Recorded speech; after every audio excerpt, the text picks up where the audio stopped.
Christine and welcome to my knitting room. Today we're going to talk about a very common embellishment to our knitter crochet items, the pom-pom. Pom-poms can be used in many ways, from the tops of hats to the corners of a scarf or a poncho, and in many other craft projects. I'll show you some of mine later in this video. There are many ways to make a pom-pom. You can use a specific kind of a pom-pom maker like these. You can wind yarn around strips of cardboard, or even the tines of a fork. Today I'm going to show you how to make a better pom-pom no matter what method you use. If you're here because you use a machine to knit, my friend Mary over at Twisted Yarns has a method for a super cute machine knit pom-pom. I'll put a link in the description below. So let's get started. I'm going to use one of my smaller ones. And really all you do is you open up these little wings on both sides, so it's like this. And then you take your yarn, hold it down with your thumb, and start winding, like so.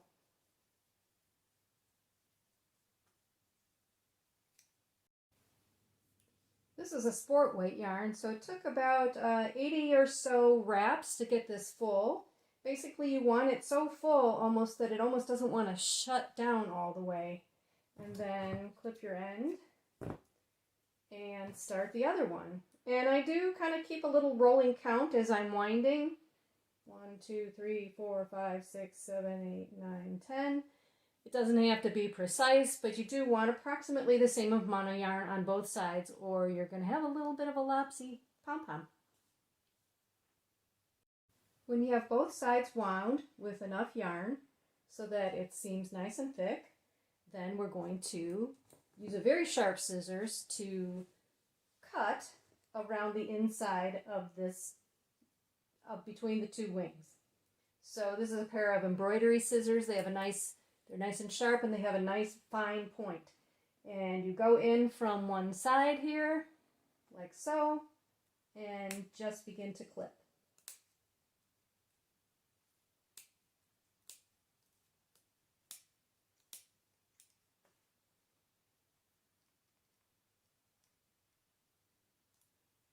Don't worry if the wings pop up a little bit. Sometimes when you have a lot of yarn on there, they do that.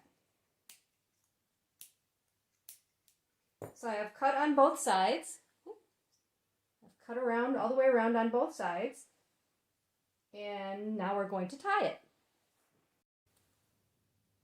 My favorite way to tie off a pom-pom is to use crochet cotton that you would use for doilies.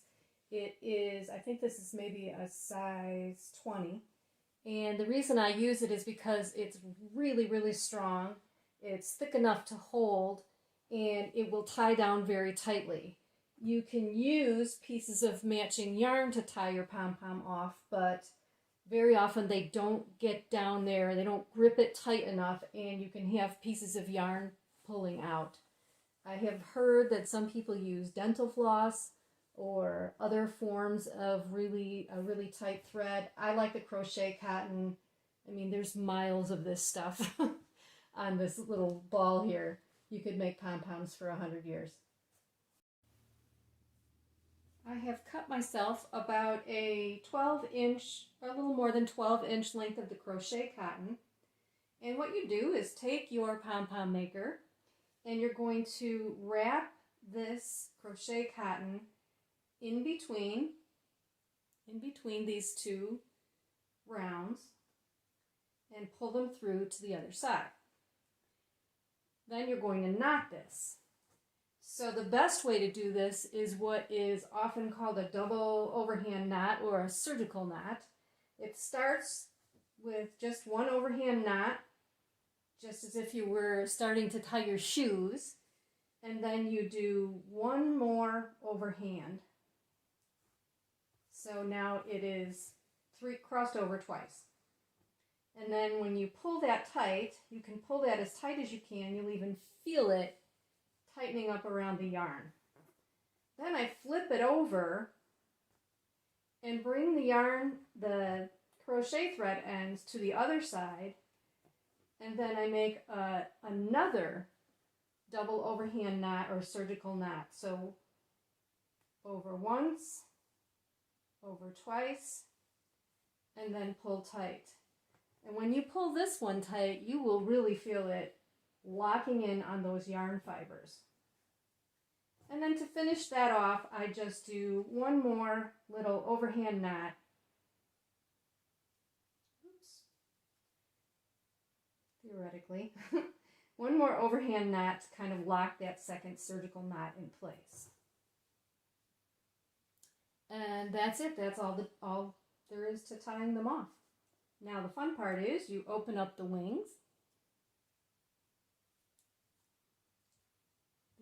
Grip the two sides that come apart, and you have your almost finished pom-pom. Give it a shake, and what do we see? Well, we see a lot of yarn ends, of course. We'll trim all those off. But the other thing that we notice is that it is kind of squashy and misshapen. And the reason for that is because as you're winding around these little rings, every layer of yarn that you add in the wrapping process gets a little longer. So your inner yarns are going to be shorter and your outer yarns are going to be longer. So we need to just basically give this little guy a haircut. To do that, I just have a little waste can here with a plastic bag in it. This does get a little bit messy. And then I just take a good sharp pair of scissors and start clipping off those long ends to start with. That's easy enough. And then holding it by its little tie string, I will kind of flatten it out with my fingers. And here you can see it is really oblong. So flatten it out a little bit with the fingers and then just start trimming. Trimming off those excess long pieces of yarn.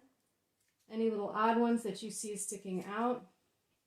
Turn it around. I'm going to even out this side now.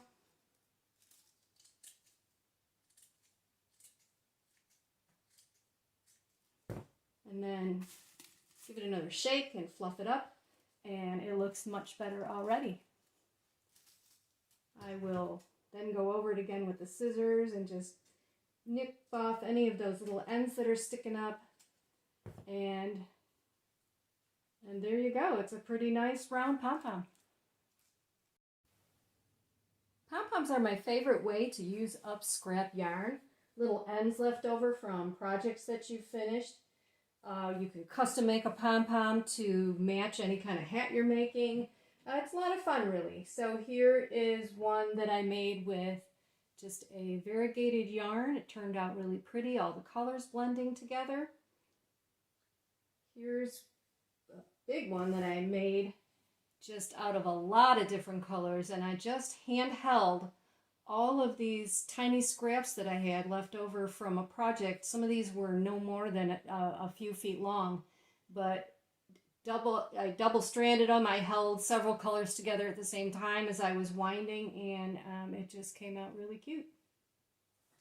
Here's another one I did out of some leftovers.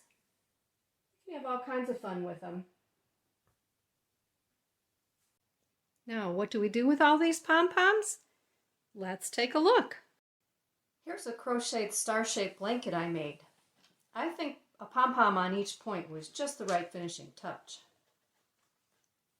I like to sort out my yarn remnants by color groupings until I get enough for a project.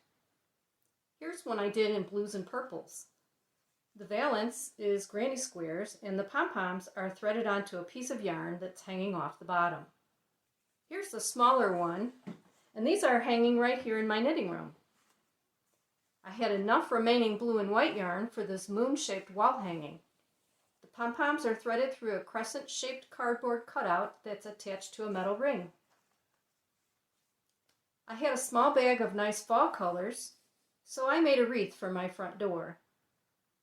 And here's one I did for winter, using remnants of white and off-white. These wreaths are tied onto a simple cardboard cutout circle. Thanks for stopping by today.